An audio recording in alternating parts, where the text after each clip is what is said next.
Good morning, dear students. Do you know about the object? Do you know about the object?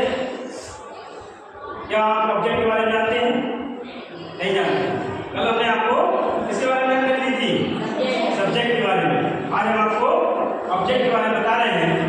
So please listen to me carefully and see on the board. Object means अगर हिंदी में इसको call करें तो कर्म क्या हो जाएगा? कर्म मीन्स नहीं, करने वाला सब्जेक्ट होता है। करने वाला सब्जेक्ट होता है जो आपको बताया गया। कर्म मीन्स हो जाएगा जिसमें कर्म किया जाए। ठीक है, जैसे मैं विद्यालय आता हूँ, आई कम टू स्कूल, तो कर्म किसमें किया गया? कर्म किसमें किया गया? स्कूल में ना। हाँ, तो I come to school, I help you, मदद करने वाला आई है, मदद किसकी कर रहा है? यू की। तो आई हेल्प यू में क्या हो जाएगा? यू हमारा ऑब्जेक्ट हो जाएगा। तो ऑब्जेक्ट यहाँ पे जो कितने प्रकार के हो जाएंगे? दो प्रकार के ऑब्जेक्ट होते हैं। एक होता है डायरेक्ट ऑब्जेक्ट और एक हो जाएगा आपका इनडायरेक्ट ऑब्जेक्ट। कौन सा? Indirect object. तो डायरेक्ट ऑब्जेक्ट में आपका नॉन लिविंग चीज है। क्या है जी?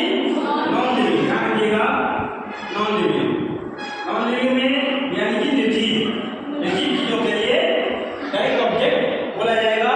यहाँ पे जैसे for example book, pen, pencil, chair, ये सब के सब हमारे क्या है? Non living. तो ये सारे ऑब्जेक्ट हमारे कैसे हो गए? डायरेक्ट ऑब्जेक्ट हो गए। बुक, पेन, पेंसिल, चेयर कुछ भी हो सकता है, व्हाटएवर। ठीक है, नॉन लिविंग का मतलब समझ में आ गया। यहाँ पे डायरेक्ट ऑब्जेक्ट में लिविंग पर्सन के लिए यूज होने वाले प्रोनाउन का ऑब्जेक्टिव केस आता है। कौन सा?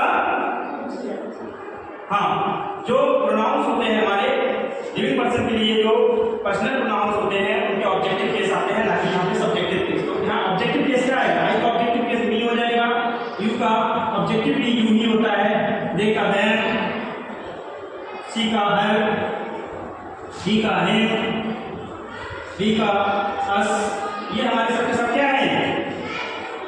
इनडायरेक्ट ऑब्जेक्ट, क्योंकि ये लिविंग होते हैं। लिविंग में आई और जैसे आई इसमें होता है तो मैं का ऑब्जेक्टिव है। तो आई नॉमिनेटिव केस में होता है, मी ऑब्जेक्टिव केस में है। यू हमारा यहाँ पे यू में बच्चे थोड़ा सा कंफ्यूज होते हैं। तो यू अगर किसी सेंटेंस के शुरू में है, यू लाइक मी, यहाँ पे देखिएगा तो यहाँ पे जो यू है सब्जेक्ट का इस्तेमाल हुआ है, तो ये नॉमिनेटिव केस कहलाएगा। कौन सा? Nominative case.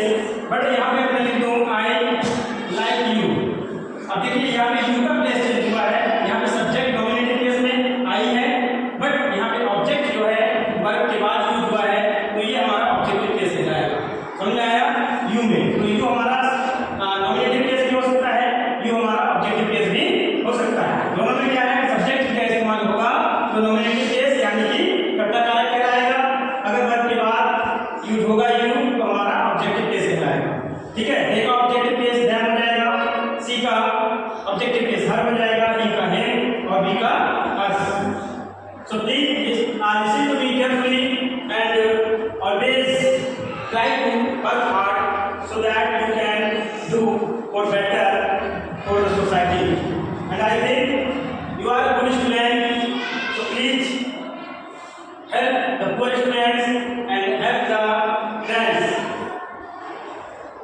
I hope you are understanding it so better.